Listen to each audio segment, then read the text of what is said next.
Korean War has vividly brought to our attention the fact that communism follows the same pattern in military operations as it does in peace.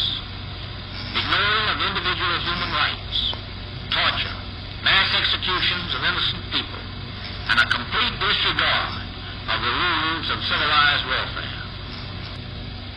Since the breakthrough of our forces on the Nakpan River in mid-September, unmistakable evidence has been found of the brutal atrocities committed by the North Koreans on innocent civilians and American prisoners of war.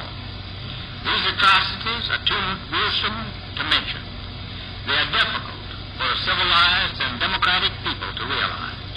They show the utter disregard of human life held by communist forces. Innocent civilians were forced into North Korean service and compelled to fight their own people, along with their own unwilling soldiers, who fought not for principle, but for lust and fear. These unwilling hordes were driven to combat by greedy and ruthless leaders. Their fighting ability lasted only while the balance of our power was in their favor. Once this power was overcome, their ranks broke into an unprecedented rout until the North Korean army was defeated.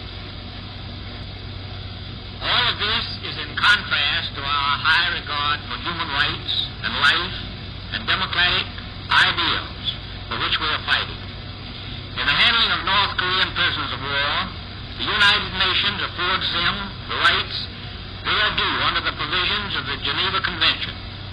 With some 125,000 prisoners in custody, they are given shelter, food, clothing, and medical care. Unlike the brutal practices of the communist aggressors, not one of these prisoners has been subjected to inhuman treatment in any form. In war as in peace, communism suffers from a notable disparity between the promises it offers its followers and the known practices of its ruling masters. This war has proved that beyond question. Thank you. 고맙습니다.